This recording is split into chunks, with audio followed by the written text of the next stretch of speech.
Nothing in this podcast or on our website should be construed as medical advice. Consult your healthcare provider for your individual nutritional and medical needs. The information presented is based on our research and is strictly that of the author and not necessarily those of any professional group or other individual. Hi, I'm Sue Becker from Bread Beckers. Welcome to Sue's Healthy Minutes. I'm so excited you've joined me today, and I hope this episode encourages you and allows you to find the answers you have been praying for the health of you and your family. I know that I spend most of my time researching and teaching on the nutritional benefits of whole grains, and more particularly real bread made from freshly milled whole grain flour. In most of my presentations, though, I do at least briefly mention that when I say bread, in my mind, that encompasses all foods that are the seed of the plant as well as the fruit of the plant, which of course includes grains as well as beans. And of course, our Ezekiel mix is an amazing combination of both grains and beans. Recently, Brad and I had the pleasure of traveling to Twin Falls, Idaho to visit one of our bean suppliers. It was fascinating to see the massive cleaning machines at work, sifting away all the dirt, stones, and plant debris from the harvested beans, most of which were locally grown.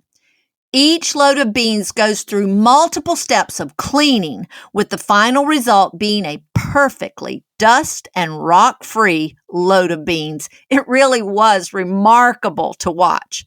As I stood there in the plant watching red beans being sorted, pinto beans being cleaned and packaged, and cases of packaged kidney beans being loaded onto a pallet for shipping, I commented that it made me want to go eat a big bowl of beans. I was so inspired that I decided right then that my next podcast would have to be about beans. So today, Sue's Healthy Minutes will be all about beans. Beans are one of the most versatile and commonly eaten foods throughout the world. In fact, for many people groups, beans and rice are a staple food, if not one of the only readily available foods for them. Given their popularity worldwide, it's good to know that many varieties of beans are grown right here in the United States. Because of their nutritional profile, and like grains, they are perfectly storable, as well as being an economical food source. Dry beans have great potential to improve the diet and overall health of those who consume them regularly. But regularly is the key word, which is one of the main reasons I want to share about beans today. Dry, edible beans such as pinto, kidney, great northern, pink beans, black beans, they're all part of a food group known as legumes. A legume is a plant that produces seeds in a pod. Dry beans are those mature seeds within the pod. Other members of the legume family include lentils, chickpeas or garbanzo beans, and even peanuts. When used as a grain, this dry bean seed is often referred to as pulse. You might recognize this term from the account of Daniel in chapter 1, verses 8 through 13, when Daniel and his captured companions chose to not defile themselves by eating the king's food, but instead asked to be given only pulse and water for 10 days. At the end of the 10-day trial, according to Daniel 1:15, they were looking better and healthier than all the other young men who had eaten the king's food. So there is something to be said about adding beans to our diet. Dry beans, like grains, are seeds and therefore are very nutrient-rich foods. Beans provide a wide variety of vitamins, such as B vitamins, including folate, and minerals such as iron, potassium, and magnesium. Beans contain lots of good protein and fiber, while containing little to no fat. And as discussed in previous podcasts, beans provide amino acids that are missing in grains, and grains provide those missing in beans, making grains and beans a perfect, complete protein combination.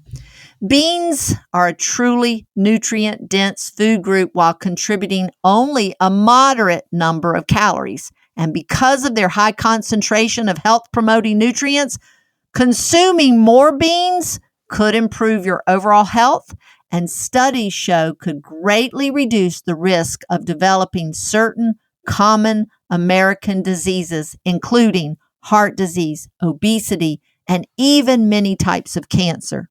In fact, the dietary guidelines for Americans recommends consuming a cup and a half of cooked beans at least weekly.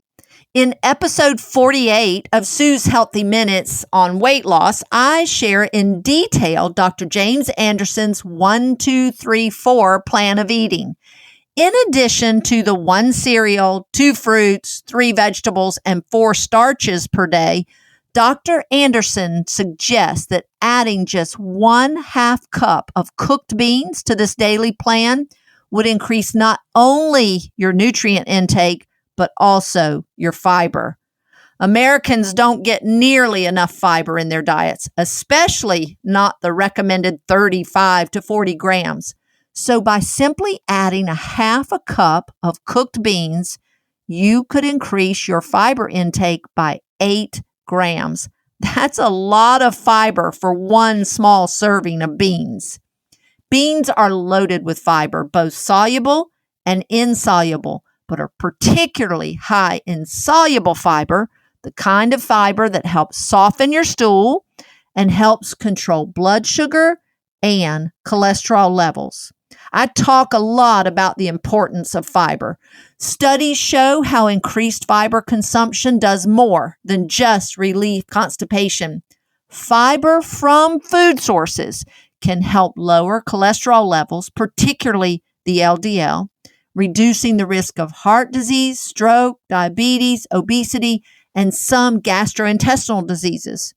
Besides fiber, beans are loaded with B vitamins, particularly folate, the naturally occurring form of folic acid, which is absolutely essential for the formation of red blood cells and crucial for the proper development of the nervous system of an unborn child during the early stages of pregnancy.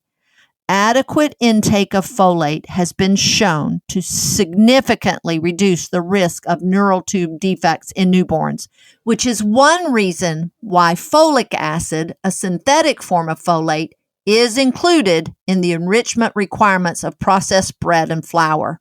With the loss of natural folate, when the bran and germ portions begin to be stripped away from wheat flour, a rise in neural tube birth defects was seen and traced to this missing critical nutrient. So, the regular consumption of whole grains and beans and freshly milled whole grains with the bran and germ intact provide this all-important essential nutrient.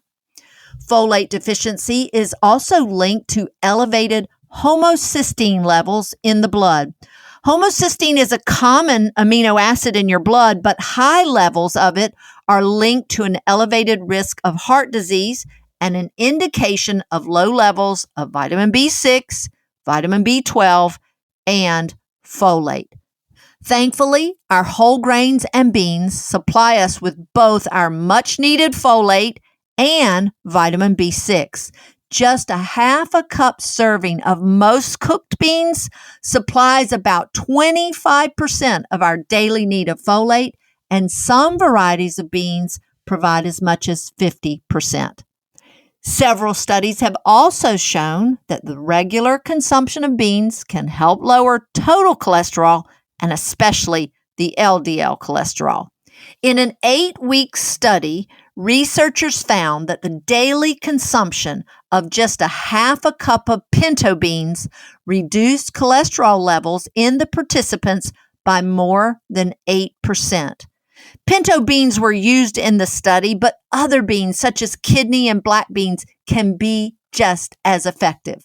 Not only is the risk of heart disease increasing in America, but also diabetes. And again, studies show that including beans in the diet may be valuable in preventing diabetes and controlling blood sugar levels. The complex carbohydrates found in beans, as in grains, and in particular the fiber, is digested more slowly, giving a feeling of fullness longer and a slower rise in blood glucose levels after a meal. Lower blood glucose levels means a reduced need for insulin production. A recent study of participants with type 2 diabetes were placed on a high legume diet, consuming 1 cup of cooked beans daily. At the end of a 3-month period, they had significantly reduced their A1C levels. This is such good news.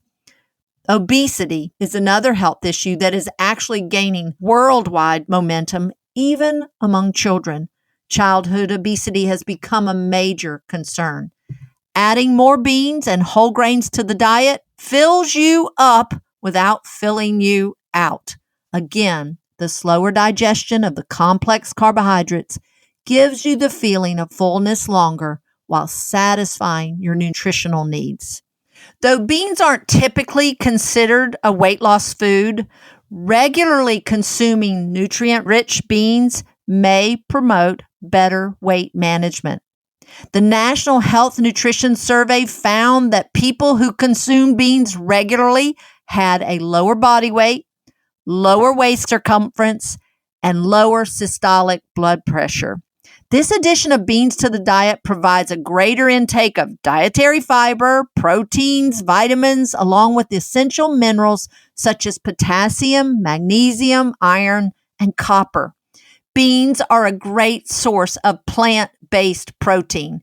In a study including 35 obese men fed 4 different protein-rich diets, the diet providing the majority of protein from beans saw the greatest amount of weight loss in an 8-week period.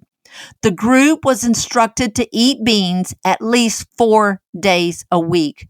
They experienced significant reductions in body fat mass, blood pressure, waist measurements, and total cholesterol, more than the other groups. Beans are also high in natural antioxidants. The color of the bean appears to affect the antioxidant activity. Colored beans, such as red, brown, or black beans, possess greater antioxidant activity than white beans. But don't let this deter you from eating white beans. Like with any food group, variety is always best. Some of these antioxidants are indeed lost during cooking, but significant amounts still remain even in cooked beans. Today, an increasing number of people are opting for more specialized diets, such as gluten-free, vegan, or vegetarian. While each diet has different restrictions, a common theme among each of them is that certain foods are eliminated that normally would provide vital nutrients. Beans, however, can fit perfectly with these restrictive diets by providing a variety of nutrients for those following these dietary plans. Beans are naturally gluten-free and can provide the needed B vitamins and fiber and other nutrients that are typically found in grains. Beans can also be a valuable part of any vegan or vegetarian diet. They are nutrient-rich, and as a meat alternative, when combined with grains, they provide the full complement of amino acids, making them a complete protein source. And last but not least, in these days, it's important, beans are a very budget-friendly food. When compared with other foods, beans are one of the best foods in terms of nutritional value per unit cost. They cost pennies per serving compared to meat and other high-protein foods. Well, now that we know that beans offer great nutrition and health and economic benefits, hopefully you are as encouraged as I am to eat more beans. So now I should probably share a few cooking and baking tips with you.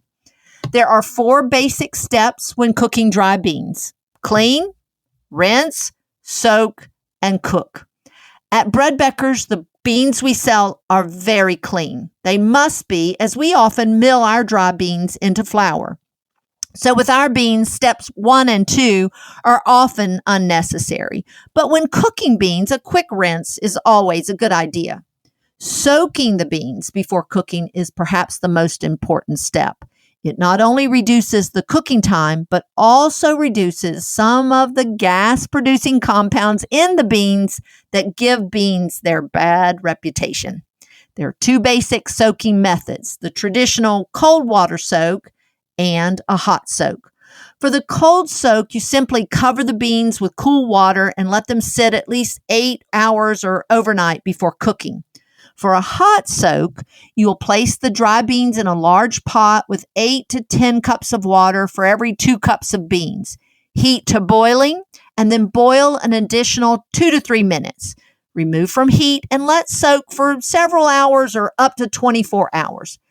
This hot soak is actually the preferred method of soaking beans, as it seems to reduce more of the gas-producing compounds found in beans. But whichever soaking method you use, the next important step is to drain the beans after soaking. Discard the soaking water and rinse the beans thoroughly before cooking. To cook soaked beans, you're going to add enough cold water to fully cover the beans. A little oil can be added here to prevent foaming while cooking. Cooking times will vary for different beans, and there are plenty of cooking charts available. Some people suggest adding a little baking soda while cooking, as this makes the beans more tender and seems to really help prevent the undesirable gas after consuming beans. But I have recently learned that the addition of baking soda destroys the vitamin B2 or thiamine while the beans are cooking. So adding baking soda is not desirable. Now, I prefer a pressure cooker when cooking beans, as it greatly reduces the cooking times by at least half. Cooked beans are delicious, served over brown rice or with cornbread or added to soups and stews. They can be cooled and added to a green or a pasta salad, or pureed and seasoned and turned into a delicious dip like hummus. Cooked beans are truly versatile. But don't think the only way to enjoy beans is to cook up a potful. Beans can be milled into delicious bean flour and added to any whole grain flour for increased nutrition and protein. The general rule of thumb is to replace 1 to 2 tablespoons of grain flour with bean flour for every cup. The protein and nutrients found in beans are the perfect complement to grains. If you're familiar with Bread Becker's at all, you are probably familiar with our Ezekiel bread recipe. But I also use the Ezekiel combination of grains and beans as flour for my pancakes, muffins, cookies, and even brownies. It is delicious.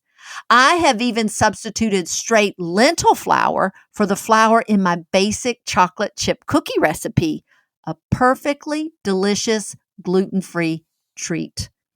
I regularly use bean flour as my thickener for gravy instead of wheat flour. It whisks right into the hot broth without clumping up. And for an instant creamy soup, just bring about 2 cups of your favorite broth to a boil, then simply whisk in 3 to 4 tablespoons of bean flour, such as lentils or Great Northern beans or black-eyed peas. Reduce the heat and simmer 2 to 3 minutes to thicken, then season as desired and enjoy an instant soup. This instant soup is also the perfect substitute for the less than healthy canned cream soups called for in so many of our favorite comfort food recipes or casseroles. It is important, however, that the dry beans used for milling into flour be free of stones, debris, and dirt, since they cannot be rinsed before milling, and stones and debris could damage your mill.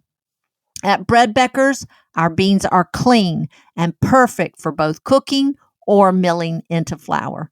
We sell a wide variety of beans, both regular and organic, in 2-pound bags, 1-gallon pails, and of course, our big 6-gallon buckets.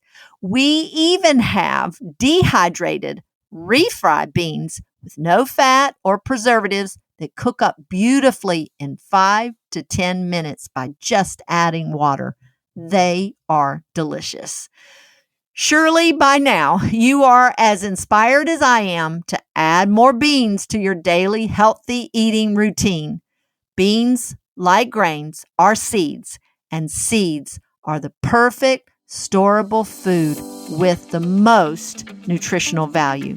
But don't take my word for it. Try adding some beans to your daily diet and look for the positive benefits. If we are like Daniel, perhaps it won't take long to visibly see the difference. I want to thank you so much for listening to All About Beans today. And until next time, this is Sue Becker from Bread Beckers with Sue's Healthy Minutes. Sue's Healthy Minutes podcast has been a presentation by the Bread Beckers Incorporated located in Woodstock, Georgia. For more information, store hours, and learning opportunities, visit breadbeckers.com and follow us on Facebook and Instagram. Make sure to subscribe to this podcast and never miss an episode. Share this with 2 friends who would benefit from this information, and be sure to join us again next week for more of Sue's Healthy Minutes.